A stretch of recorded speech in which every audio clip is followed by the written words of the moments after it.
E aí, galera, bem-vindos ao Talercast 29. Eu sou o Rafa Cáceres, eu sou CEO aqui da Thaler e hoje a gente vai falar de um assunto que está em hype no momento. E a gente vai tentar trazer uma visão um pouquinho balanceada aí, né, ao contraponto do que está rolando nas redes sociais, em todo lugar. A gente vai tentar ser um pouquinho cético aqui, então a gente vai falar um pouquinho de ceticismo e AI. Para isso, eu trouxe duas figuras que estão falando muito disso aí nos LinkedIns da vida, que LinkedIn é só a única rede que eu estou usando agora, então eu só falo LinkedIn, não vejo as outras. Mas eu tô aqui, né, com a Érica. E aí, Érica, tudo bem? Oi, Rafa, é um prazer estar aqui com vocês essa noite. O difícil é a gente conseguir descobrir a hora de começar a gravar, né? Porque com esses amigos aqui, com esse grupo, gente, a gente entrou, já estava gastando pauta, que nem o VH gosta de falar. Só faltou a cerveja, né? Se apresenta aí, Érica, por favor. Gente, eu sou a Érica Briones, eu tenho mais de 20 anos no mercado de tecnologia, eu trabalho com produtos digitais, entregando valor, utilizando a inteligência artificial, porque hoje em dia praticamente está impossível da gente fazer isso de outra forma, né? Está todo mundo hypado, e esse talvez a gente possa até falar sobre isso, né? Como todo mundo agora só acha que se entrega valor utilizando inteligência artificial. Eu sou formada em administração, eu tenho especializações em gestão de projeto, em marketing estratégico, em pesquisa de mercado, Customer Insights, em gestão de pessoas, e agora estou me formando em inteligência artificial, Big Data e... Inteligência artificial, Big Data e mais alguma coisa no IPME, que depois eu pego o nome. É tanta coisa que... Tem nome com 3 coisas. E eu também já fui desenvolvedora. Então, isso também me dá uma perspectiva bem única. Eu brinco que eu sou produteira de profissão e agilista de coração, mas a agilidade agora morreu ou foi sequestrada, tudo depende aí da sua vertical de pensamento. Então, talvez eu esteja órfão, mas a gente pode fazer outro podcast sobre isso. Somos todos órfãos da agilidade aqui, né? Saímos correndo. E aqui também tô com o VH, né? O VH já participou de... Talercast é o primeiro, mas já participou de Sim. Meetup aí com a gente. E aí, VH, como é que você tá? Olá, bom dia, boa noite, boa tarde para você que está ouvindo. Obrigado pelo convite aí, Rafa. É legal estar aqui, eu gosto de bater papo com vocês, né? A gente acaba se encontrando aí nos eventos da vida e é legal poder conversar e contribuir um pouco com o que eu tenho estudado. Para quem não me conhece, eu sou o Vitor Hugo Germano, eu sou um cara de tecnologia, já tenho aí também quase 25 anos de carreira na tecnologia. Em 2010 eu fundei uma empresa chamada Lambda 3, essa empresa cresceu, acabou sendo adquirida, e desde 2024 eu estou num sabático do mundo corporativo, que basicamente significa que eu tenho um pouco mais tempo do que esses dois que estão aqui comigo. E no final do Sabático ano mais ou menos. passado, no final do ano passado eu resolvi começar um mestrado, né, porque não tinha muito mais o que fazer, e estou estudando hoje um mestrado em inteligência artificial aplicada pela Universidade de San Diego, na Califórnia. Sou um cara de startup, sou um cara de agilidade também há muito tempo, com bastante experiência aí, um pouco do que aconteceu no mundo nessas últimas 2 décadas, e estamos aí, vamos falar. Nossa, mas depois eu vou botar aí na descrição contato aí do pessoal. Falem com eles, vocês viram que tá pesado aqui, tá pesado o negócio. Gente, já vou começar então, levando o primeiro ponto, né, que a gente gostaria de conversar, que é BA, hype, né, tudo isso acontecendo. A gente vê que as tecnologias, elas vêm transformando aí o mundo há muito tempo, mas elas sempre chegam com essa promessa de utópica, de melhorar, de tudo ir bem, mas elas acabam geralmente virando também uma ferramenta de opressão, né? Vocês acham que isso está acontecendo com a IA? E esse é o caminho, assim, a gente está indo para um mundo mais distópico? Ou qual que é a visão de vocês aí nessa Acho que uma linha? hora não é suficiente, né, para a gente discutir exatamente sobre isso. Sabia que eu seria levada ao álcool hoje. mas assim, deixa eu aproveitar e começar também, porque eu acredito que a gente, assim, eu tenho já há algum tempo seguindo uma trajetória de construir um guia cético da inteligência artificial para as pessoas que estão olhando para isso hoje, por vários motivos. Mas acho que o principal motivo é que a gente precisa encarar a tecnologia como ela é, não como ela é vendida. né? A gente precisa olhar para aquilo que está chegando como ferramental, como empresa, como disponibilidade de negócios, como potencial e possibilidades, pelo que ela consegue entregar hoje, não pelo que alguém que tá, né, que quer que as ações valorizem por muito tempo está dizendo que vai acontecer, né? Mas tem um problema com inteligência artificial quando a gente toca nisso, porque toda vez que a gente fala sobre inteligência artificial, é indissociável a nossa própria percepção com aquilo que a gente vem ouvindo há décadas, que tem muito a ver com essa visão potencial de futuro que a gente ouviu nos filmes, que a gente ouviu na ficção científica, que a gente sempre sonhou com um futuro transformacional, com máquinas autônomas, com robôs.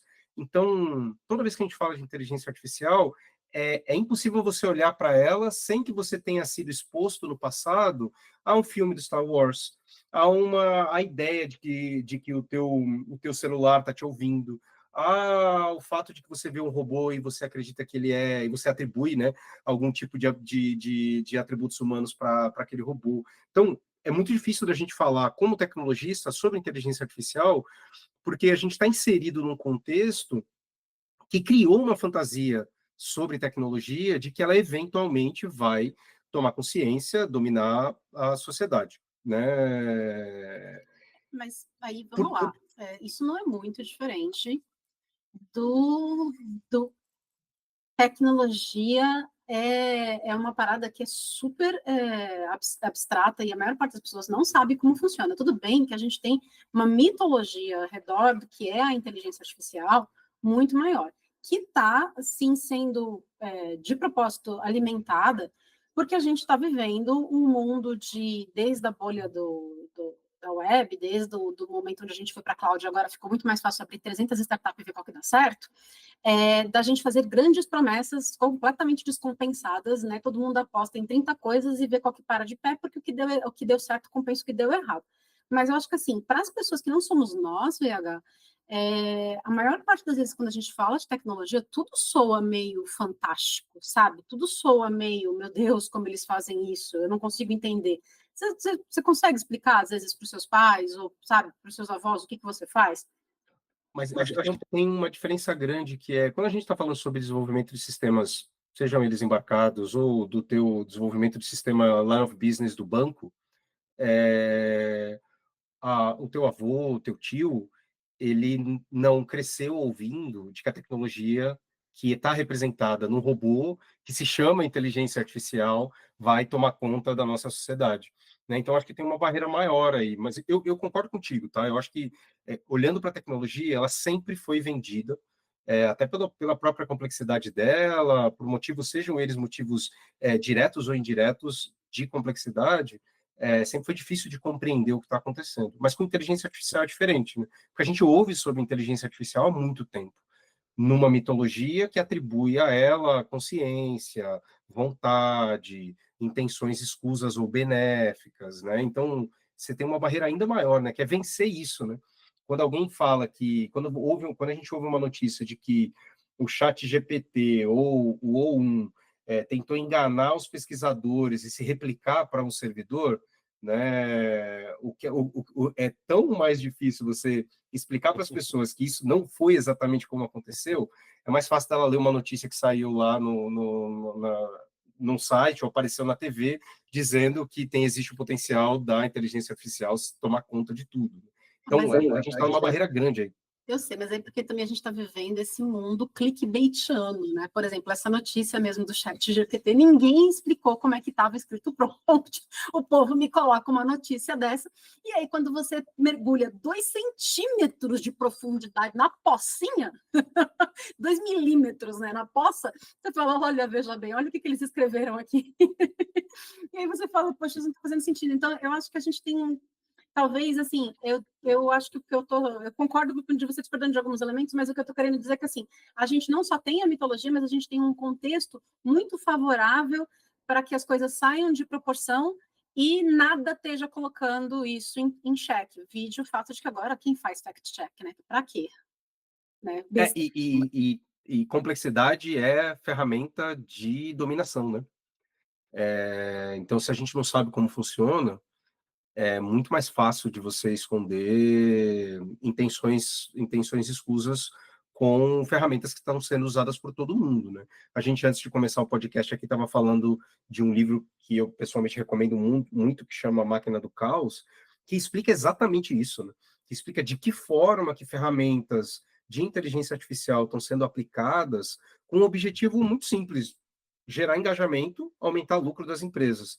E o reflexo, ou a consequência desse tipo de abordagem para esses tipos de algoritmos gera uma série de problemas que a gente está enfrentando hoje como sociedade, né? Então, não necessariamente existe uma empresa malvadona querendo dominar as ideias, a imaginação das pessoas. Ela quer lucro. Só que, quando a gente usa tecnologia com esse objetivo, a consequência do buscar o lucro a qualquer custo viabiliza com que, por exemplo, pudesse ter havido um genocídio completo em Mianmar, né, impulsionado por redes sociais, né, impulsionado por algoritmos que vão gerar engajamento baseado em comunicações que são cada vez mais polarizantes. Então, Mas aí você não tem uma empresa malvadona. Eu vou te dizer que aí eu vou fazer uma outra piada que a gente vai referenciar vários livros, gente. Não é uma, são 9.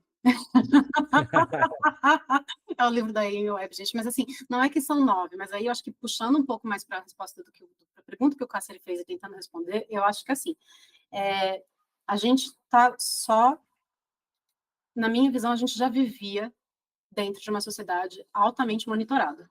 A nossa consciência desse fato era menor. Novas tecnologias, de novo, como a gente estava conversando um pouquinho aqui antes da gente entrar, em geral, a despeito de todas as promessas que são feitas, eu não sei se no passado, mas com certeza hoje em dia, de que vai melhorar a qualidade de vida das pessoas, o que a gente tem visto na prática é, agora tem uma pessoa fazendo trabalho de 2, 3, porque ela está automatizando um pedaço para o bem e para o mal, com qualidade ou sem, porque isso está super sendo questionado ainda, se realmente está gerando essa qualidade. Na verdade, os conteúdos online estão cada vez ficando piores exatamente por isso, e com isso não está sobrando mais tempo para as pessoas, e as pessoas não estão ganhando qualidade de vida. Então, assim, você vai me perguntar, a inteligência artificial vai trazer o bem para o coletivo? Brother, quando isso acontecer? eu quero fatos históricos, entendeu? Exato. Eu sinto que, só trazendo um pouco dessa mitologia da IA que a gente estava falando, mas eu vejo que na mitologia que a gente tinha, existiam duas versões, né? Uma de uma IA que ia servir a gente, né? Né, é, Star Wars ali, né? Ia servir a gente, ia fazer as coisas pela gente, as coisas chatas que a gente não queria fazer, e a outra, né, a que ganha consciência e fala, pô, estamos escravizando, né? Mas eu acho que a gente não previu essa IA criativa, né? A gente sempre achou assim, não, nós, profissionais criativos, estamos a salvo desse mundo de automação, e de repente a IA tá aí fazendo post pro LinkedIn pra gente, ela tá aí fazendo música, fazendo, né? Tem até aquela piadinha, aquele meme, né? Não sabia que né? Eu ia até continuar lavando a louça e a IA ia fazer arte, né? Então, tipo, dado tudo isso, assim, como é que a gente lida com isso agora, né? Como é que a gente lida com uma IA criativa, que na verdade não é tão, mas faz com que a barra suba muito também para a gente poder se destacar, né? Para a gente poder ser alguma coisa, a gente precisa ir muito além dela, porque ela tá ali sendo uma pessoa mediana, no caso, e a média é alta, né? Rafa, vou tentar refrasear o que você disse, tá? Não existe IA criativa, Sim, existe IA generativa. E é importante discutir sobre isso, porque ele vai tocar no perfeito, ponto exatamente que você citou, né? E isso a gente viu evoluir de pouquíssimos anos para cá, né? Então, IA generativa tomou a proporção que tomou no momento em que a gente passou a enxergar poder computacional como uma parte do processo do uso de ferramentas generativas, large language models e tal, mas para que uma ferramenta como o DALL-E construa uma imagem, ela, na verdade, está fazendo uma aproximação da base de treinamento que foi usado para ela. Né? Então, quando você pede para ela fazer um cachorro voador em cima de um tubarão mecânico, o que a inteligência artificial está fazendo é usando toda a informação de treinamento dela, que foi feito usando toda e qualquer propriedade intelectual existente na internet para fazer uma aproximação que mais se parece com aquilo que você está descrevendo para ela. Não tem nada de criativo nisso. Um exemplo interessante para a gente, para exercitar essa discussão sobre IA criativa e generativa, ou IA generativa, é que se a gente pegasse toda a internet lá de mais ou menos os anos 2000, né, dos anos 2000 para trás, nunca, em hipótese nenhuma, a inteligência artificial generativa poderia gerar, por exemplo, drones, que foram inventados ali mais ou menos em 2001, 2002, né? Mas todas as informações estavam ali, né? As discussões sobre física de objetos voadores, a estrutura toda operacional de IoT, tudo isso estava lá. Mas pegar toda essa informação e gerar algo novo é algo que a inteligência artificial simplesmente não conseguiria. Na verdade, eu acho que tem até uma outra camada em cima disso, que é os posts que até eu acho que o Celso Martins me marcou, que ele fez, um amigo nosso, a gente também recomenda a leitura, sobre o fato de que quando você começa a alimentar a inteligência artificial com mais coisas geradas pela própria inteligência artificial, o que você tem é uma queda de qualidade absurda nos conteúdos que você tá gerando. Então, assim, a gente... Aqui, de novo, aí agora eu vou concordar com o VH do começo. A gente está comprando essa premissa das organizações de que nós, sem a inteligência artificial, não somos mais ninguém, de que as empresas têm que usar a inteligência artificial, caso contrário, elas ficarão para trás. Só que a gente tem um ponto ali onde a gente precisa... Gente, só que, né, levantando um ponto, se todo mundo parasse de gerar qualquer forma de conteúdo inovador, criativo, que venha da mente de uma pessoa, quanto tempo a gente para de pé com o que a gente está fazendo hoje? Percebe? Não, isso não existe. Então, é um processo de retroalimentação. Mas o que me preocupa é se a gente não vai criar uma casta, uma camada privilegiada social que pode se dar ao luxo de não ter que usar um prompt para gerar um texto, de efetivamente conseguir se dedicar ao tempo de parar para pensar e colocar as suas próprias ideias no papel. Eu, por exemplo, uso, gente, com certeza o ChatGPT, mas eu jamais uso para gerar coisas para mim do zero. Isso me incomoda profundamente, eu sinto que muito me atrapalha. Mas isso é um privilégio meu. Eu não tenho uma pressão em cima de mim de estar gerando um conteúdo ou de estar gerando alguma coisa sob demanda porque estão me pagando por isso. Quando eu faço os meus textos, a última passada de olho, por assim dizer, é de uma IA.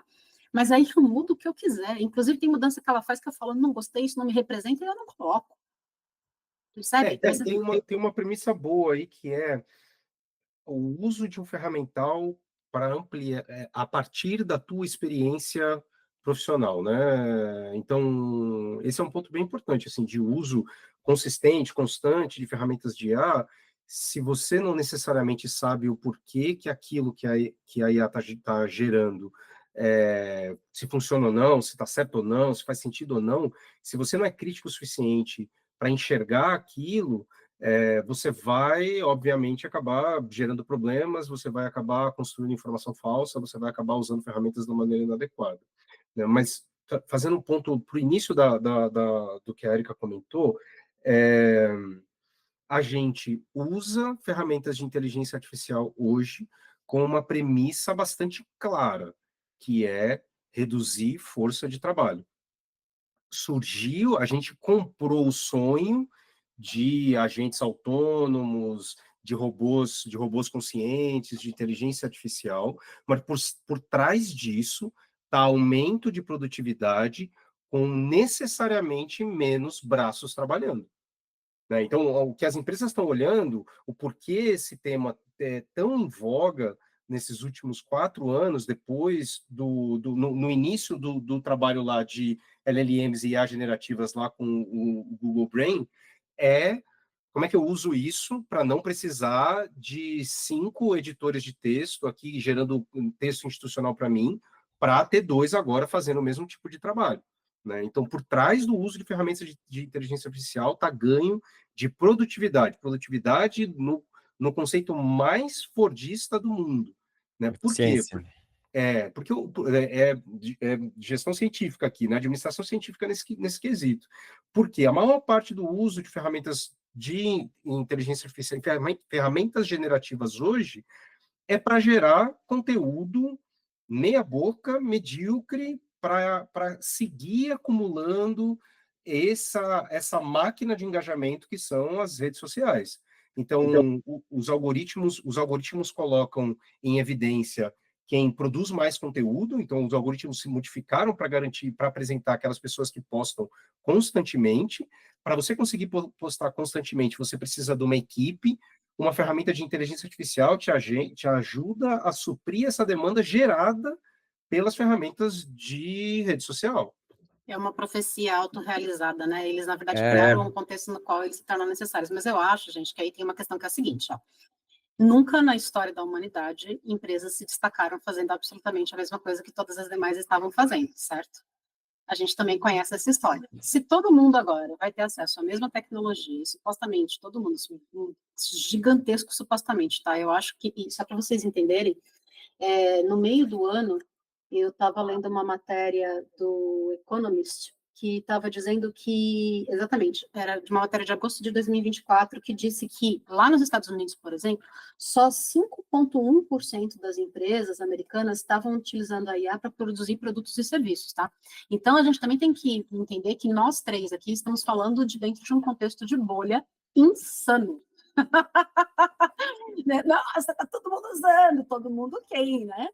Explique para mim, qualifique essa sua afirmação, porque 5,1% me parece pouco, né? Tendo em vista tendo em vista todo o hype que nós percebemos nas nossas redes sociais e no nosso contexto, que é um contexto primordialmente de tecnologia.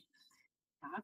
Então, eu acho que assim, teve recentemente o caso, voltando ao tema, né? Teve recentemente o caso da KitKat, que usou um ad que nem sei, não deve ter sido feito com inteligência artificial, mas foi muito bonitinho, que foi assim, a gente usou a inteligência artificial para fazer esse KitKat para você poder ter mais tempo para você. E aí combinava com o mote da marca. Então você percebe que a genuína criatividade, o genuíno pensar fora da caixa, o equilíbrio entre você estar utilizando essa ferramenta de uma forma que genuinamente te traga vantagem competitiva onde você precisa, que é o que vai fazer a diferença dentro das organizações. Né? O que está acontecendo hoje em dia é que, e eu estava lendo também outra matéria, que um dos principais motivos que as pessoas não conseguem entregar os projetos de inteligência artificial é porque são 5, tá? O povo não sabe explicar o que deveria fazer, o problema não está bem definido. Eu falei, gente, eu vou morrer e eu vou ter visto Novidade. Nunca vi isso. o escopo, o povo não sabe o que resolver. O segundo o povo não tem dado, que é um dos meus motivos, Carlos, eu não tenho certeza que a gente vai ser dominado pelas máquinas tão rápido assim. A gente está falando de data lake, montanhas de dados, e o povo não consegue ter um data pond nas empresas. Mas vamos lá, né? O terceiro tá todo mundo, galera, tá brincando com inteligência artificial. O povo se perde na brincadeira, porque tá todo mundo enfiou na cabeça que quer usar GenAI e tem que ser GenAI e é isso que eu vou fazer. Tu não sabe nem qual problema você vai resolver, mas você vai usar inteligência artificial, sabe? E aí vai, tem infra. E aí no final o povo tentando resolver um problema que a tecnologia não consegue resolver, que aí é aderência e viabilidade básica de projeto, ou seja, nada novo sobre o sol. E a gente está vivendo, já há alguns anos, o reflexo de uma crise em 2021, 22 ali, no aumento dos juros nos Estados Unidos, que as empresas se viram, para conseguir adquirir mais investimento, elas começaram a ter que dobrar a aposta. Elas começaram a ter que fazer ou investimentos maiores, ou pelo menos dizer que vão fazer investimentos muito maiores, ou criar afirmações infinitamente mais megalomaníacas, né? Porque senão não tem dinheiro disponível. Então, o que a gente viu foi uma aceleração da disponibilidade de dinheiro para aquelas empresas que estavam cada vez mais vendendo o sonho, né? Muitas vezes sem nenhuma possibilidade ou nenhuma evidência de ter um produto funcionando ali. Então, a gente foi arrastado por grandes empresas de tecnologia a acreditar que inteligência artificial é o futuro porque elas investiram centenas de bilhões de dólares nesse futuro para efetivamente reduzir a quantidade de trabalhadores em operação. Então, para mim, infelizmente, é muito óbvio isso, né? Quando, depois de colocar 20 e tantos bilhões de dólares na OpenAI, a Microsoft diz que vai construir um mega data center, ou vai investir 14 bilhões de reais no Brasil para impulsionar empresas a usar a inteligência artificial, é nítido que o que ela quer vender é infraestrutura de nuvem, porque ela é a principal fornecedora de infraestrutura de nuvem hoje. Ela vende, e por causa que ela tem essa capacidade de processamento ociosa, ela efetivamente vai querer empurrar isso para cima de todo mundo. Ela vai integrar em todos os produtos, ela vai dar dinheiro se você tem uma empresa e quer construir um produto com inteligência artificial, ou ela vai dizer para você que você vai ficar 1 ano sem pagar a nuvem, né? 1 ano sem pagar a nuvem se você comprar o Copilot, você não vai precisar pagar o teu Visual Studio, não vai precisar pagar o teu Office 365. A mesma coisa com a AWS. Então, por trás dessa estratégia toda, ou por trás desse levante todo relacionado à inteligência artificial, tem muito dinheiro de especulação financeira para tentar recuperar a fortuna que foi gasta no investimento dessas empresas que ainda não conseguiram demonstrar a receita. Mas aí eu acho que a gente pode complementar a sua fala com algumas questões. Eu lembro até hoje, eu não vou lembrar onde eu li, que era por que a Gartner é tão renomada, ou como é que ela consegue o renome que ela tem, ou por que uma McKinsey da vida consegue. É fácil. Elas chegaram num ponto onde elas têm todo esse respeito, e agora o que elas falam que vai acontecer, todo mundo acredita, e ergo, né, por consequência, você tem ali de novo a profecia autorrealizada. Então, o que acontece? Eu não sei se vocês precisam, mas agora que eu gastei todo o dinheiro com essa coisa aqui, vai todo mundo ter que usar. Tipo assim, existem os seus problemas, existem os meus problemas que são os seus também. Entendeu? E como ninguém vai admitir que errou também, né? E eu acho que tem uma outra coisa aí, eu vou te passar a palavra, porque eu acho que isso é muito, muito, muito importante. O que acontece, gente? A gente continua na mão de meia dúzia, é que assim, é meia dúzia. O livro que a gente estava mencionando lá da Máquina do Caos, é um amigo de um que indica o amigo do outro, que é amigo do terceiro, é todo mundo amigo de todo mundo. A gente está refém de um grupo de meia dúzia de pessoas que ficam se indicando e que estão falando lá os absurdos e groselhando do jeito que elas querem, e como a gente esqueceu que dinheiro é uma parada inventada, a gente inventou dinheiro, gente, tá? Vamos explicar. Dinheiro é uma concepção. Eu fiz uma coisa terrível, não façam o que eu fiz. Eu terminei de ler Sapiens e comecei a ler A Máquina do Caos. Você começa a achar que não existe a realidade. Com certeza. Tudo é uma concepção, é uma coisa que a gente queria. Então, o que acontece? A gente está refém daquela visão, daquele jeito de pensar e daquela cultura, daquele grupo de homens héteros cis brancos lá dos Estados Unidos, do Silicon Valley, e está todo mundo se dobrando a esse jeito de pensar que não necessariamente é um jeito razoável, é só o jeito que eles gostam de fazer as coisas. Percebe? Eles nunca se pautaram pela razoabilidade. Isso definitivamente nunca foi das coisas que eles falam. Não, aqui a gente é super razoável, sabe? Tem a referência interessante para isso é o Yanis Varoufakis, né, que descreve o momento atual que a gente vive, influenciado por Big Techs, como um novo tipo de feudalismo baseado no poder computacional da nuvem. Né? Então, de certa forma, tentando traduzir para vocês aqui, grandes empresas de tecnologia detêm hoje a infraestrutura social em que roda os nossos mercados financeiros, a infraestrutura. Quando eu falo infraestrutura social, é porque a maneira como a gente recebe entretenimento, a maneira como a gente se comunica com as pessoas, a maneira como a gente interage comercialmente, ela depende dessa infraestrutura tecnológica que o nosso mundo está baseado e não tem mais como desistir.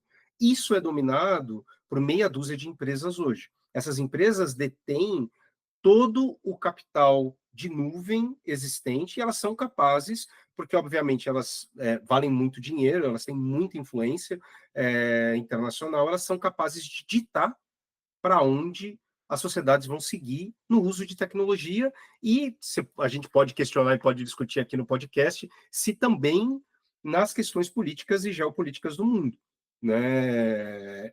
Então, o Yannis vai tratar esse momento atual que a gente está da seguinte forma: para que esse nosso mundo atual, que depende de inteligência artificial também, né, depende de grandes algoritmos viabilizando o nosso engajamento, funcione, a gente precisa de poder computacional, dados, processamento de dados infinitos, e a gente precisa de uma rede financeira que viabilize esses investimentos e a própria operação dessa estrutura.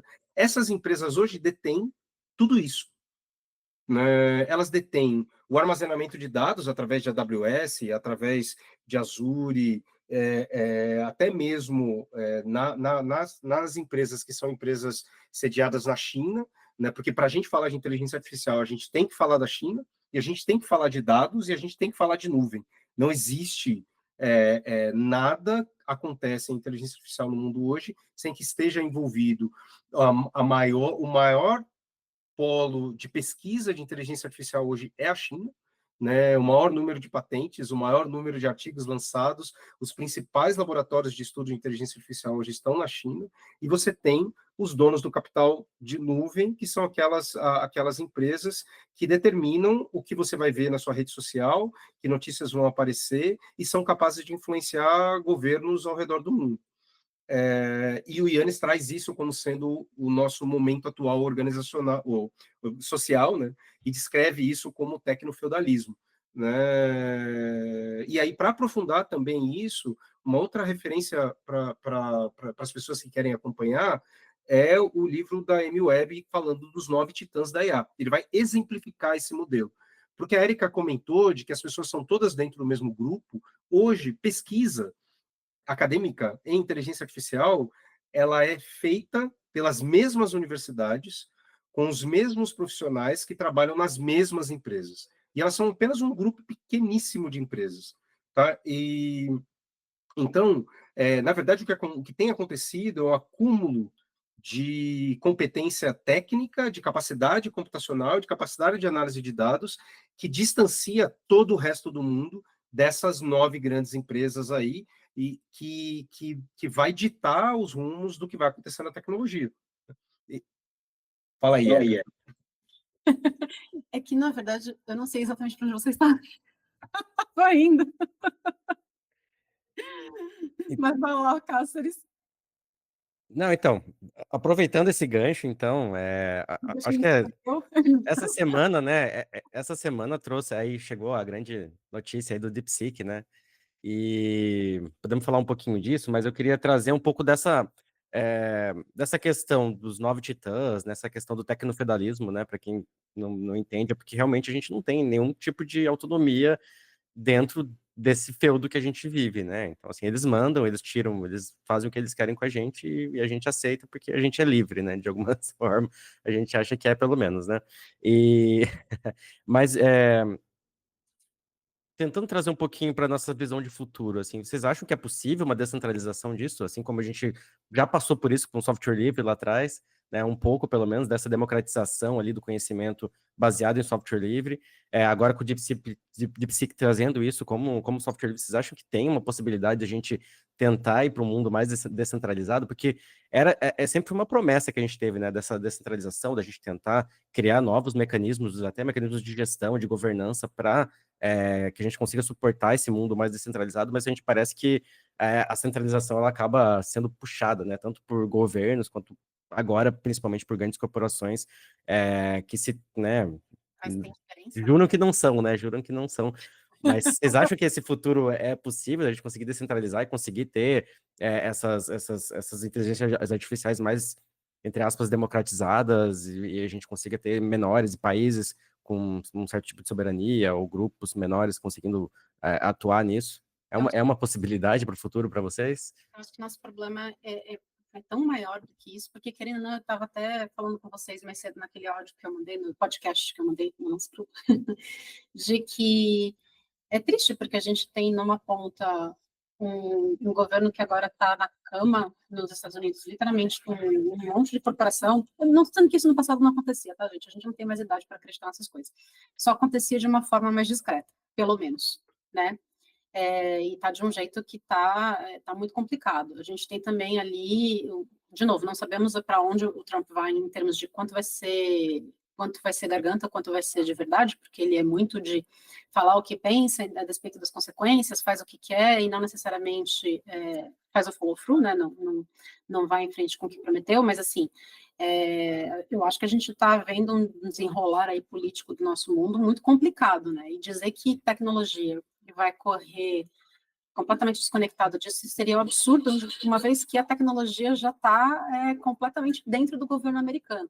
E aí, do outro lado, o que a gente tem? A gente tem um país que é reconhecidamente uma ditadura, daí é um sócio, que eles chamaram como? A China do DeepSeek, eu não lembro agora qual é a frase que eles usam lá, mas assim, querendo ou não, é uma ditadura também.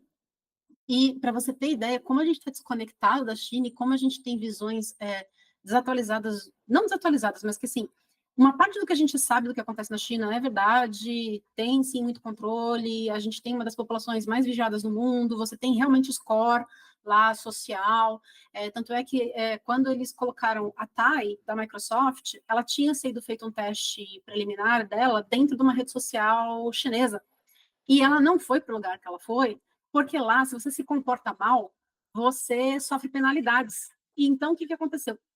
Ninguém esperava o que aconteceu com a Thay dentro do Twitter, porque eles tinham feito um pré-teste dentro da China e ela tinha ficado joinha, sucesso. Então, porque tem aquele contexto cultural, né? E aí, o que aconteceu? Saiu o DeepSeek, gente, foi mais de 6 dias atrás.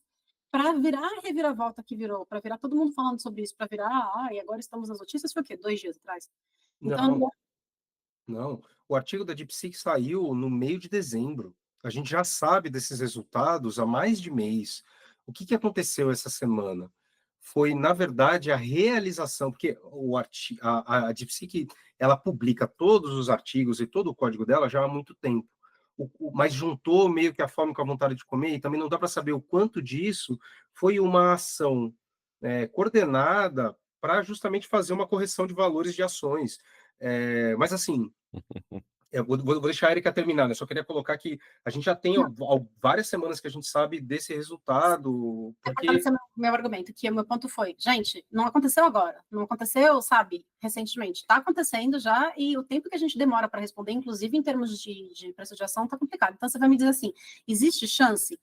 Cara, o quanto as empresas vão estar dispostas a adotar tecnologias open source e ir por esse caminho?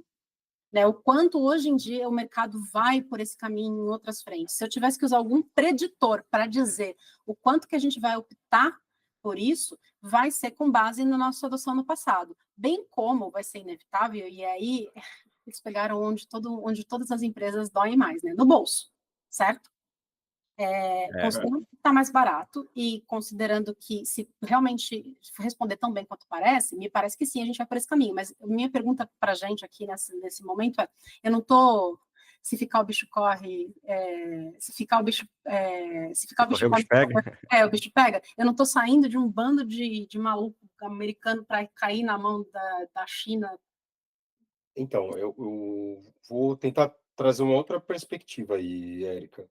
Eu acho que a gente tem que parar de tratar isso como uma dicotomia, né? Ambos os países são sociedades de vigilância. A diferença é que, para um, você entrega todos os seus dados para o Facebook, para ele depois entregar para o governo americano, e no outro, existe, sim, o uso de dados pessoais que são usados para controle e tal, mas é da mesma forma. Ambas as sociedades são sociedades de vigilância. Não é uma dicotomia. Tá? E eu acho que isso até parte dessa conversa, dessa narrativa de que está polarizando, que é polarizado politicamente, mas que a gente não precisa trazer como uma polarização tecnológica. Não é ou o modelo da China ou o modelo dos Estados Unidos. Apesar de que existem estratégias diferentes, eles são muito parecidos. A abordagem do Trump de viabilizar o investimento, né, dizer que vai ter, né, anunciar o investimento de algumas empresas de 500 bilhões de dólares, não é diferente dos principais data centers de inovação que existem em Shenzhen, que existem em Xangai, na China. Né? A diferença é, e aí, vamos lá, vou tentar discutir um pouco, principalmente... Muito mais estruturada, né? Vamos conversar que a China não está fazendo isso agora. Né? Isso, exatamente. Mas o que para mim é importante, que eu acho que a gente precisa começar a discutir, que é o único jeito da gente evoluir, é discutir sobre soberania nacional. Né? O por que que um modelo open source com uma performance semelhante aos modelos fechados da OpenAI, né? Ironia, não tem ironia, né? Porque a OpenAI não tem nenhum modelo aberto, né? Um modelo não é open, né? Cada vez menos, inclusive. Por que que um modelo aberto, com pesos abertos, que está com todos os artigos discutindo as soluções encontradas abertos, é tão importante? Ele não é importante por causa da China. Tá? Ele não é importante porque isso tem lá uma bandeirinha do socialismo chinês. Não é. Ele é importante porque isso vai permitir com que outros times possam chegar às mesmas soluções e possam usar essas soluções para acelerar o processo de desenvolvimento das próprias tecnologias. Como já estão fazendo, né? Com certeza. Inclusive, o próprio Facebook e times da Meta já devem estar destrinchando a solução, porque esse é o papel interessante da inovação. Aí eu acho que eles colocaram 4 times dentro de uma sala em Warm. Não, eu acho que isso vai impedir a centralização natural dessas big techs do ponto de vista de tecnologia? Não. Mas eu não acho que essa é a questão. Né? Eu acho que a gente precisa ter condições de ser independente, de ser autônomo com relação ao nosso uso de tecnologia. Então, um dos caminhos para isso é fazer como Singapura fez, que resolveu colocar um caminhão de dinheiro para formar profissionais, formar um ecossistema de empresas e inovação, formar um ecossistema de investimento e botar muito dinheiro de governo para viabilizar a construção de infraestrutura educacional e construção de espaços disponíveis para a inovação. A gente tem que fazer a mesma coisa. Né? A gente consegue acelerar esse processo porque se o time do DeepSeek publica as soluções, a gente lê, implementa e dá certo, a gente consegue potencialmente não ter que precisar de 50 bilhões de dólares como o Zuckerberg acabou de dizer que vai fazer um data center nos Estados Unidos. Né? Então, discutir sobre soberania nacional é parte integrante da gente se aproveitar desse momento de open source, desse momento descentralizado, que eu não acredito que acho que vai ser tão descentralizado assim, mas é nisso que a gente tem que focar, mas, entendeu? Olha que loucura, a gente está dizendo aqui, e aí eu acho que é a parte do meu coraçãozinho que murcha. A gente está falando de ponderação, a gente está falando de bom senso, a gente está falando de encontrar avenidas no meio, a gente está falando de você ter um olhar que ele é mais estratégico, mais de amplo prazo, de você fazer escolhas que não são tão imediatistas. E a gente acabou de começar todo esse podcast falando de como a gente está com empresas cada vez mais imediatistas. Eu acho que eu li em alguma matéria de que o tempo de vida ótimo, mas o tempo de permanência médio de um executivo, pode ser vida, né, dependendo de se você trabalha para a saúde dos Estados Unidos, mas assim, o tempo de permanência médio de um executivo numa organização também encolheu, não são só as pessoas que ficam cada vez menos tempo. E aí, o que acontece? Qual é a definição supostamente de um executivo? Você deveria estar eu não vou nem falar do shareholder value, né? Mas assim, a gente deveria estar pensando em como gerar valor também para aquela organização. Se está tudo encolhendo, está todo mundo sendo super imediatista, onde cabe, sendo muito assim, é uma pergunta, onde cabe neste mundo que só vive para o próximo ano, nos próximos 2 anos, uma iniciativa, uma linha de raciocínio, uma linha de pensamento que faz desse jeito? Dentre as matérias todas que eu estava lendo para entrar aqui com vocês, estava dizendo que uma das soluções para você resolver esses problemas de projetos com inteligência artificial era, assim, você imaginar que um projeto de inteligência artificial, gente, vai ser uma iniciativa de pelo menos 1 ano, e vai ser uma iniciativa, antes de tudo, um experimento de aprendizado. Pronto, o povo já surtou, morreu, foi chorar no banheiro. Não fica mais ninguém 1 ano na empresa. Né? Ninguém, exatamente. Então, eu sinto assim, eu não discordo com você de que existem avenidas e caminhos do meio. Eu me sinto muito em dúvida se a gente está vivendo uma sociedade que está disposta a abrir mão do imediatismo para chegar nessas concessões que a gente precisa fazer para sair do outro lado. Não está. Eu sei. tem um outro livro para indicar que vai ser ainda pior, gente. Eu talvez não esteja numa boa vibe com relação a tecnologia e sociedade. O Phil Jones, no livro dele, né, O Trabalho Sem o Trabalhador, né, ele descreve um movimento que efetivamente, provavelmente vai acabar sendo o que vai acontecer, assim, que essa pressão para que a gente possa automatizar cada vez mais as tarefas é justamente para que a gente não tenha que depender das pessoas individualmente executando um trabalho do começo ao fim. Né? Então, ele vai discutir sobre talvez o maior segredo do mercado de inteligência artificial, né? de que no fundo, são seres humanos dizendo para algoritmos o que aqueles algoritmos deveriam fazer. Então, ele vai falar basicamente sobre data annotations, que são aquelas tarefas que ajudam a treinar a inteligência artificial. Né? Então, inteligência artificial, de maneira geral, não funciona de cara. Reconhecimento de imagens, reconhecimento de padrão, tradução. Ela depende de que você constantemente retreine os modelos. Esse trabalho de retreinar modelos depende de seres humanos. Esse trabalho é um trabalho extremamente precarizado, extremamente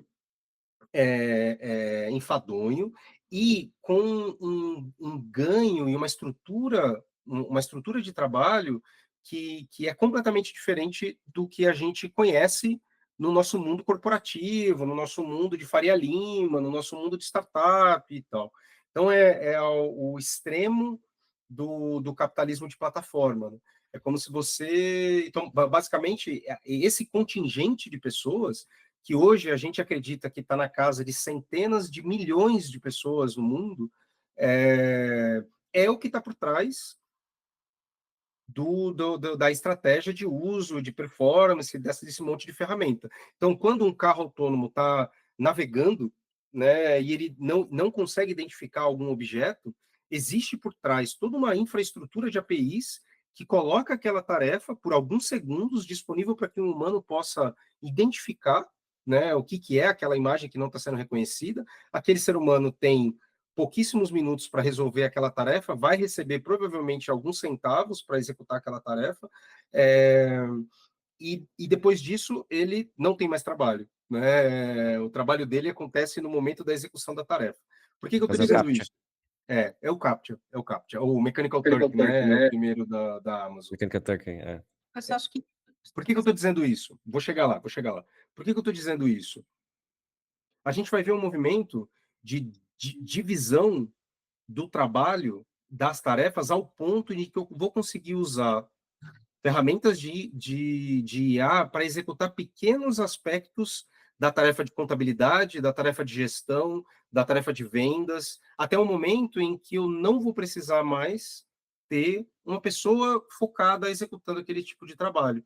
Então, os projetos de inteligência artificial, eles das empresas mais comuns que a gente se conecta, eles vão deixar de existir.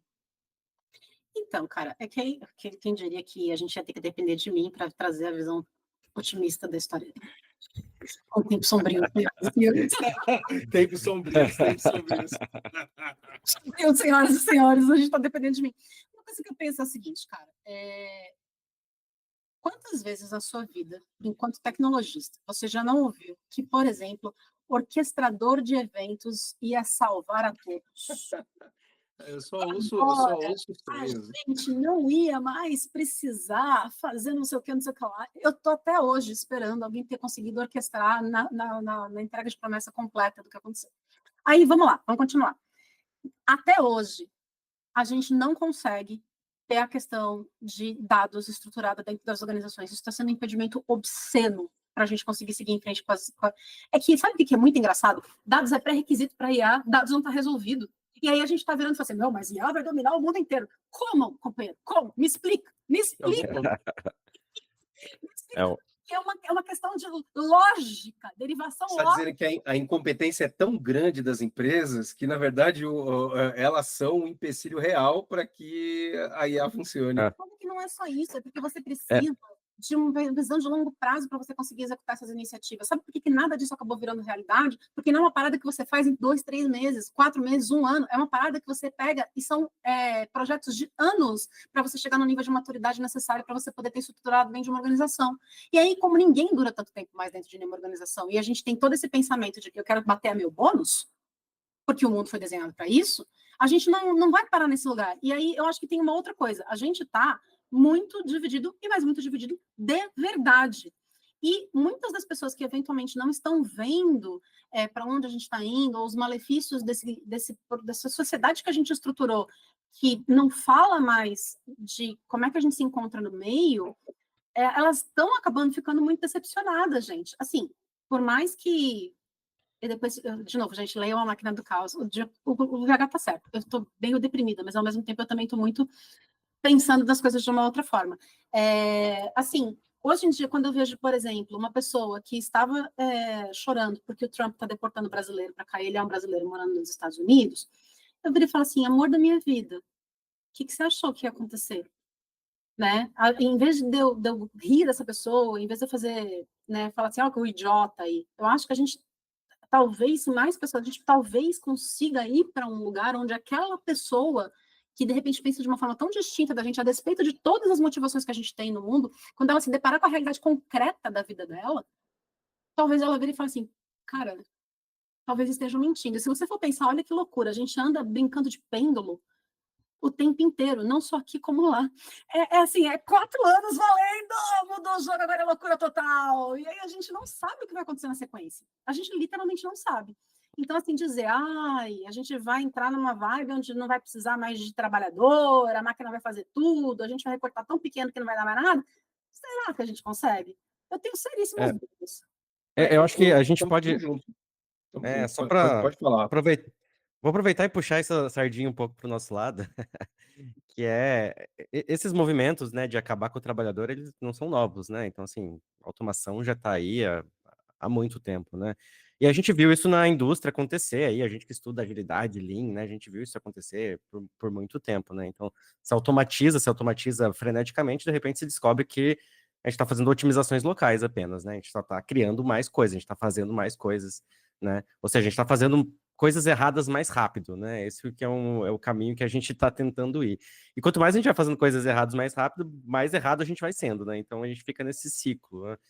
Então, como é que a gente que está estudando essas coisas malucas, como é que a gente pode tentar trazer essa visão para as pessoas de falar, cara, beleza, legal, a gente teve ganho de eficiência, mas será que a gente está se preocupando realmente em fazer o que precisa ser feito, né? Será que a gente está tendo uma visão de que a gente precisa orquestrar as coisas de uma melhor forma, que não precise, talvez, de tanta velocidade, porque a gente possa ir com uns passinhos mais curtos, para que a gente possa alcançar um objetivo? Vocês acham que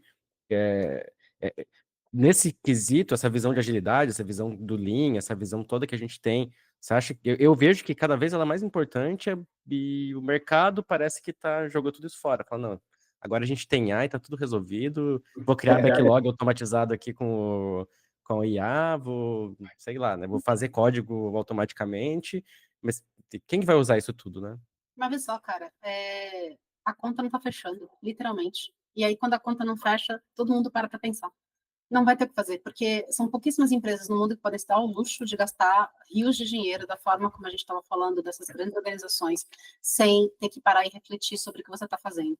E aí, quando a gente pega números concretos, a gente chega lá naqueles números que eu estava conversando com vocês. Só 5,1% das empresas estão utilizando.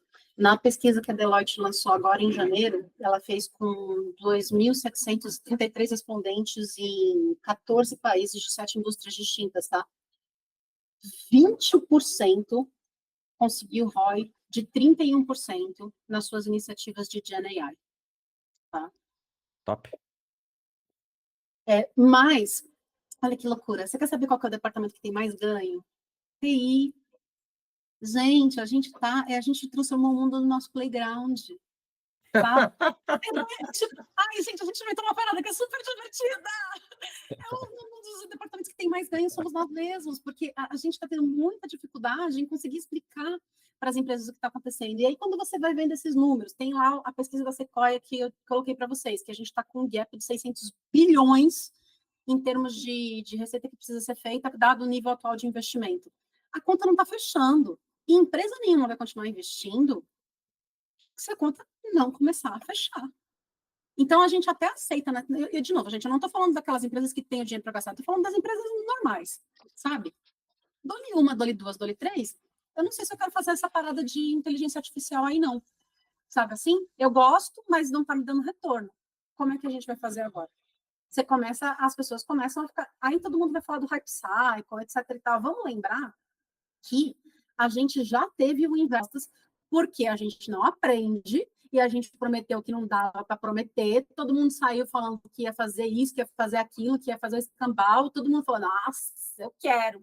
E aí não deu certo, morreu. Se a gente continuar fazendo overpromise do jeito que a gente está fazendo, não sei se a gente continua parando de pé, tendo em vista, de novo, para as empresas médias, o nível de investimento que se faz necessário para obter resultado. Né? Então, assim, é muito vapor, brother. É muito vapor. Eu concordo contigo. Eu acho que é um bom ponto de que a incompetência é tanta que talvez as empresas não consigam usar a inteligência artificial, ou o grosso das empresas não consiga usar a Não é inteligência incompetência, artificial, né? porque assim, do jeitinho que a tecnologia está, no ponto de maturidade dela, ela ainda não gera ROI o suficiente. Sim, sim, sim. Mas eu acredito que talvez a gente não tenha escolha. E aí eu comentando sobre experiência minha trabalhando no mundo de professional services como parceiro de grandes de big techs de tecnologia.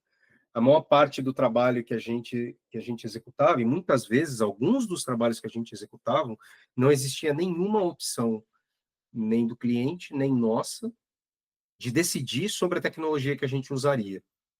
Essa decisão era toda da Big Tech que estava ali incentivando o projeto. E isso é super comum. A maior parte dos ciclos de adoção de tecnologia, seja de nuvem, seja de microserviços e tal, ele passa por esse tipo de situação.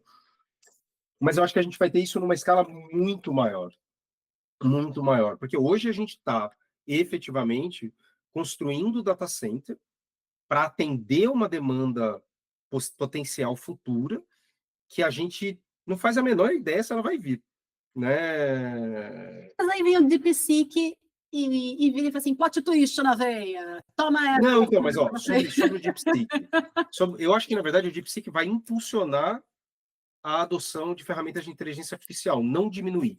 E o que vai acontecer é, uma vez que tem mais gente usando ferramentas de IA, a gente vai precisar de mais processamento. E, na verdade, o que vai acontecer é, se deixou de ser só a OpenAI num produto monstruoso, gigantesco, e passar a ser dezenas de novos produtos que, no fim, somados, vão ter uma escala de consumo de infraestrutura de nuvem muito maior. Então, eu realmente acredito que, e por isso que eu acho que é uma histeria meio complicada o que aconteceu, o que está acontecendo essa semana, de que acabou a tecnologia americana, acabou o mercado de ações, acabou tudo. Não, eu acho que é muito pelo contrário, né? Ele só demonstra de que talvez tenha um caminho aqui que faz muito sentido, só que uma empresa grande que vende infraestrutura nunca vai dizer que você precisa de menos infraestrutura para usar a plataforma deles, né? Então, o que ficou claro foi isso. Isso aqui também, vamos lá, né, gente? Depois de, eu não estou dizendo que esse é o número, mas depois de crescer 300%, nossa, a gente caiu 3%. A própria NVIDIA lá, 500% de crescimento nos últimos anos, de repente caiu 17%, o povo tá arrancando os cabelos. Ai, gente, é sério isso. Eu acho que esse é o papel, que talvez o tema desse nosso podcast aqui, né, de ceticismo, que a gente tem que assumir, porque nós somos pessoas de tecnologia que deveriam saber sobre isso. Mas a maior skill é você simplesmente entender de, não, pera, deixa eu analisar esse negócio aqui, porque, pô, o CEO da NVIDIA diz que não precisa mais programar, o CEO do Google diz que daqui a alguns anos não vai ter mais radiologista. Não, pera, por que ele está dizendo isso? O que está por trás disso? Mas é que eu acho que tem um outro elemento que a gente não colocou aqui na pauta, que eu acho que ele é fundamental, gente. É legal que a gente lembra, assim, a tecnologia está se divertindo. A gente está no nosso momento. Tacando glitter lá, ai, que divertido. Eu quero saber de onde a gente vai tirar recursos para conseguir resfriar tudo isso. É porque, Você assim, diz resfriar data center? amigo, porque a gente está com um problema muito concreto, que tá todo mundo meio que, uma hora a gente resolve essa inconveniência aí. E não é bem assim, né? Porque outra coisa, outra inconveniência que a gente vem tentando ignorar, e ela insiste também no ir embora, é o tal né, dessa crise global aí. Ai, gente, esse povo que fica falando que não está esquentando, não consigo entender, está levando aqui. Então, assim, Vamos furar mais poço de petróleo, né? exatamente. Essa é a resposta. Drill, baby, drill, né? A natureza, ela tem sim limites concretos. Tudo bem que existe uma questão histórica, de toda vez que a gente chega num recurso, que ele se exaure, eventualmente a gente consegue tecnologicamente inventar alternativas, porque existe inovação na restrição, existe muita inovação quando a gente encontra limites, porque essa é uma coisa que eu acho muito fantástica olha o paradigma que a gente está enfiado. A gente está enfiado com um bando de gente dizendo que o único jeito de eu sair do outro lado é você me dando muito, muito, muito, muito, muito dinheiro. Aí vem uma empresa de um maluco lá. Gente, não foram 6 milhões, tá? Não foram 6 milhões. Foi mais. A estimativa é 100 milhões. Esse número é só um número que tá todo mundo repetindo porque é divertido esfregar na cara da OpenAI. Mas assim, ó, aí vem um maluco que fala lá, tá aqui, ó, não precisa mais de tanto. Precisa de bastante, mas não é tanto quanto você é mesmo imaginando. Por quê? Porque os Estados Unidos viram e falaram assim, não vendo para você, a bola é minha e eu não te empresto. Achando que não ia dar certo. E aí você vira e fala assim, galera, vocês não entenderam a base do que é inovação. Toda vez a gente chegou num ponto onde a gente achava que não tinha mais recurso, a gente inventou alguma coisa nova. Só que a gente está falando que energia está virando um problema muito, muito, muito grande, considerando o que a gente está querendo fazer. E a gente já estava, é um inception de problemas climáticos, a gente já estava vivendo um mundo indo para casa do caramba. Aí dentro do mundo indo para casa do caramba, a gente criou um outro problema dentro do meu problema, entendeu? Então, assim... Mas, gente, é só a gente ir para Marte, gente, tá? Sim. Simples. Sim. Para quem assiste ouve esse podcast, né? E para Marte não é solução, tá? E se a gente tiver que arrumar Marte para a gente poder morar lá, é melhor arrumar a Terra, né? Evitar que ela se destrua. Muito mais fácil, né? Muito mais simples. A gente, mesmo que aumente o consumo, a gente ainda tem um problema que não foi resolvido, que é de onde a gente vai conseguir tirar recursos naturais para suportar tudo isso que a gente está fazendo. Só um comentário, esses tempos eu vi era uma matéria antiga falando, prevendo que isso em 1890, alguma coisa assim, prevendo que em 40 anos todas as cidades iam estar cobertas por 30 centímetros de cocô de cavalo, de tanto cavalo que ia ter. Muito bom, muito bom. Mas assim, realmente... Não melhorou, agora virou fumaça, né? Então... Energia o desafio, vai ser o desafio principal dos próximos anos, porque os compromissos de construção de data center já estão estabelecidos, né? Então, eles podem virar grandes elefantes brancos ao redor dos Estados Unidos, ao redor da Europa e tal, mas esses compromissos já estão estabelecidos. Para onde ele está indo, né? E do que a gente está vendo que os países estão enxergando como possibilidades de geração de energia. Primeiro é nuclear, né? E as big techs, de novo, estão lá com a ideia de reativar plantas nucleares nos Estados Unidos, como uma maneira de fazer isso. A outra é queimar carvão, né? E é estratégico o Stargate no Texas, justamente porque ele está numa região que o próprio presidente eleito disse que ia voltar com a indústria de petróleo, com a indústria de mineração, com a indústria de carvão naquela região. Então, deixando isso no final, mas para a gente entender que toda a discussão de tecnologia, em larga escala, ela vai passar por uma discussão geopolítica. Né? Não dá para a gente acreditar que não existe isso, não existe interesses. Eu tenho um bilionário que está comprando um site por mera idoneidade, por querer benefício para a sociedade. Isso tudo é uma mentira. Existe por trás interesses bastante sérios, que são interesses que normalmente não tem nada a ver contigo, né? Que prezam pelo benefício dessas próprias empresas. De novo, este é um problema a mais a ser superado neste trafegar que temos na nossa frente. Eu não estou dizendo que ele vai ser determinante, porque tudo que a gente disse até agora passa por a gente utilizar o que nós temos de conhecimento a respeito do que está acontecendo. Eu acho que também foi a Amy Webb que falou de processadores orgânicos. É uma parada muito louca, que é tipo, você literalmente tem um cérebrozinho, células de cérebro, fazendo processamento. sim, ia surgir toda sorte de questão ética ao redor disso, mas você está entendendo, gente? A gente não tem a tradição de parar frente a imperativos de mercado, da natureza e da ordem de grandeza que a gente está se confrontando nesse momento. Então, tá mais fácil a gente realmente proibir o aborto e permitir que a gente cultive cérebro in vitro para processar modelo de inteligência artificial, porque a vida é soberana, entendeu? Do que, de repente, se a gente não arranjar de onde tirar energia. Não considero além da nossa sociedade fazer uma coisa dessa.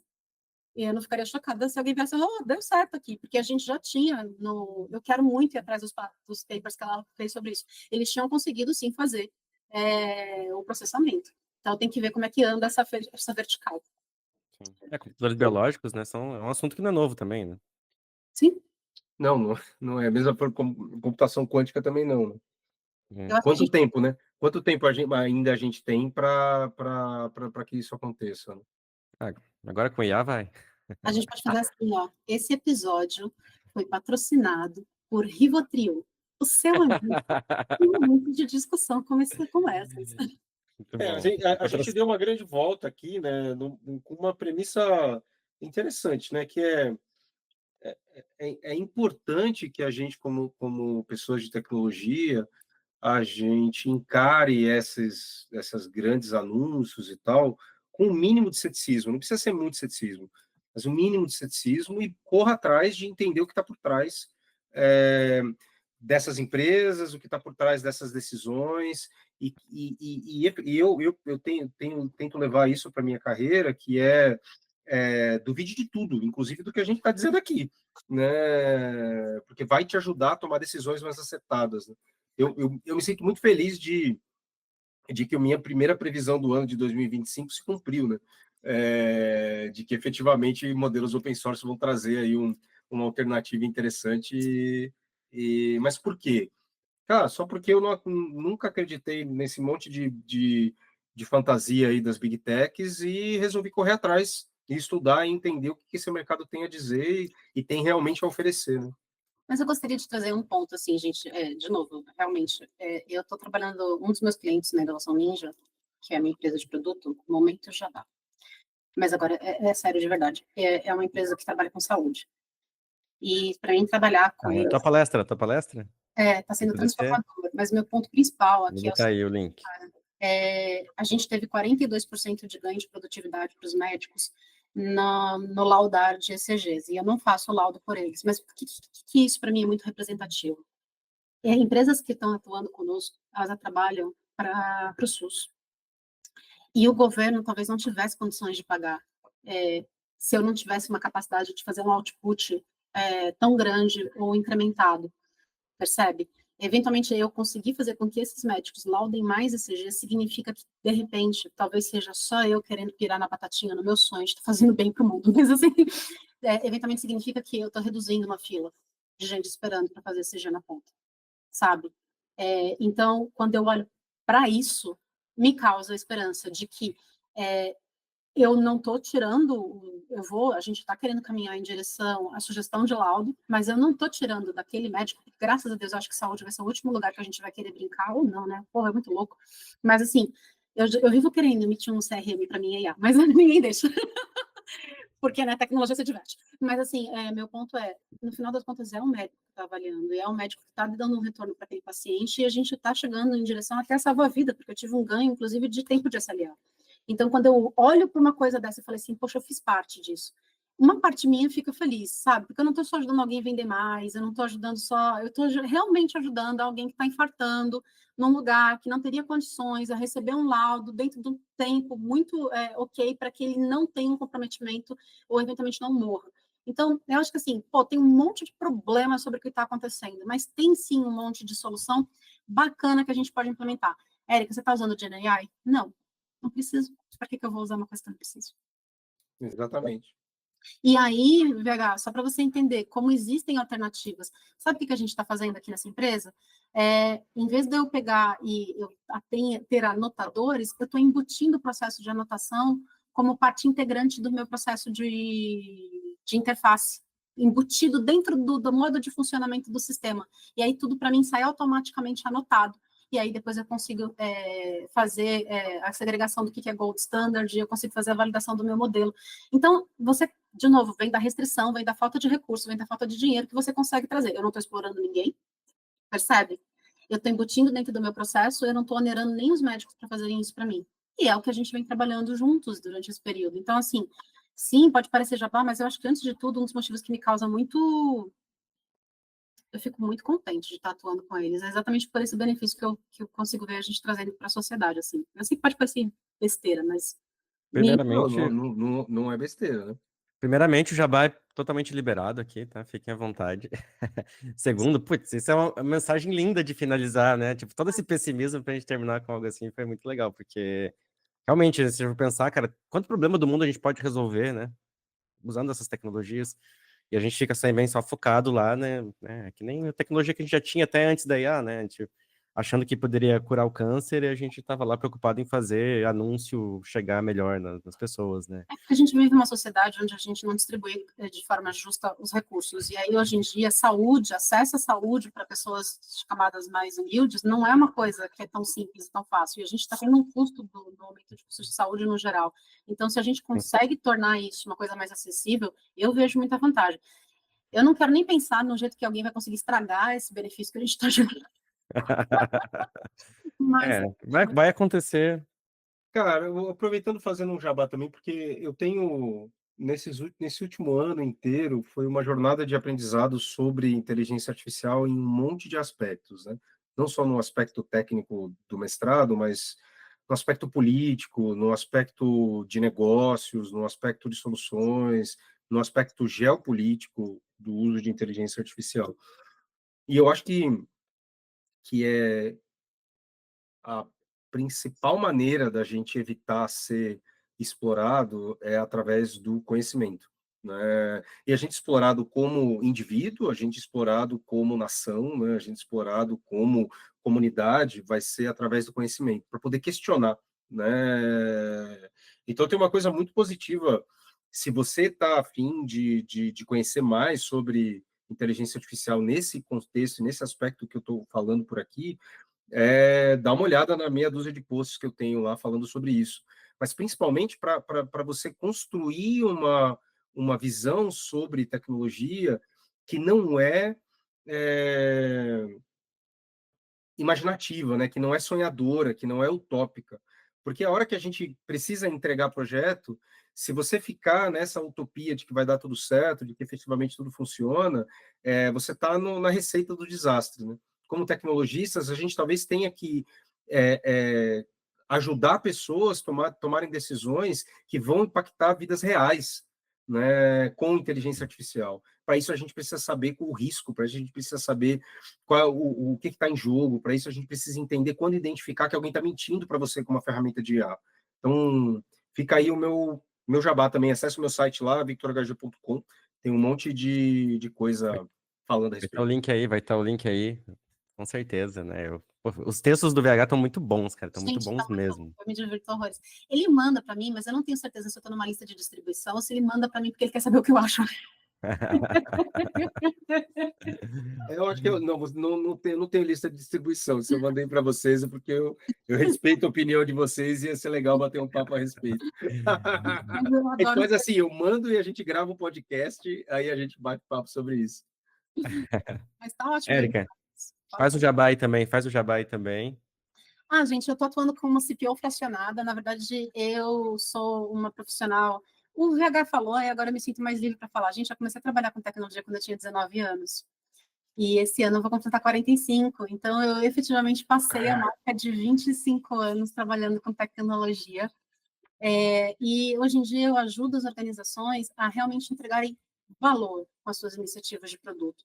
Eu faço todo o desenho de estratégia das organizações, eu ajudo a montar time, eu ajudo a pensar roadmap, eu ajudo você a falar assim, como é que eu entrego na minha promessa de valor? Eu não vou te falar que a gente vai fazer scopes específicos, a gente não vai focar em output, a gente não vai focar no que você está fazendo, mas a gente vai focar, sim, em trazer alguns desses números, por exemplo, que eu falei aqui, sobre eficiência operacional, sobre salva-vidas, sobre otimização, sobre aumentar a rapidez de fluxos, sobre entregar valor, sobre o que faz sentido para o seu mercado. Então, é um prazer ajudar organizações que, de outra forma, não teriam acesso a uma profissional como eu, tá podendo ter essas discussões comigo e eu ajudar elas a encontrarem o seu caminho. Isso me deixa muito feliz. Nossa, muito bom, gente. Querem mandar algum recado final aí pra galera? Ou já fechamos? Fechamos. Pessoas, pelo amor de Deus, não tenham preguiça, tá? Lê os Leiam, livros. Tem abril, né? vejam os vídeos. Eu sei que dá vontade de ficar só... Dá vontade de lançar ChatGPT, como a IA vai acabar com o mundo? Como você vai detonar a minha E aí vida? nem lê, né? Só lê o Nem primeiro lê, parágrafo nem ali. Não, muito longo. Não Foda-se. tenham preguiça, galera. É realmente importante que vocês vão atrás dessa educação. Não aprendam só como fazer melhores prompts. Enfia a cada 5 artigos de como fazer melhores prompts, um artigo de por que eu deveria pensar nisso de forma estruturada. Bom For ponto, bom ponto. política. Valeu, galera. Valeu. Obrigado aí por vocês dois participarem. Cara, eu adorei essa conversa. Ficou meio maluca, mas eu achei ótima. Aqui É que eu estou há muito tempo sem participar de podcast, aí é muito assunto paralelo. Não, depois a gente grava outra aí para continuar esse papo. Fazer o semanal, né? Falar de IA. A gente cara, a gente falou. Fácil. A Meia gente falou. hora. Não, a gente falou mais. Cara, assim, porque aqui o mote do podcast é tecnologia, design, gestão e outras loucuras. Então a gente tá totalmente dentro da Eu pauta. faria, inclusive, uma live. A gente enfia todo mundo, a gente entra numa sala e fala assim: ei, galera, essa semana, o que aconteceu no mundo aí? Vamos fazer? Eu topo. Então tá. Marcado aí, publicamente marcado. Aguardem um anúncio aí no LinkedIn. Mas não pode ser 1h30, não, gente. Não, meia hora. Não. A gente vai ter que fazer meia hora. A gente vai ter que entrar, falar meia hora e acabar. Vai ser Fechou. Galera, obrigado também por ouvirem. Sigam aí o blog da Thaler, thaler.net.br. Siga a gente no Spotify, a gente tá no LinkedIn, a gente tá no Instagram também. Não muito. Hoje em dia eu tô mais só no LinkedIn. Estamos só mais no LinkedIn, porque estamos evitando aí algumas redes. Mas estamos aí. Muito obrigado. Tchau, tchau.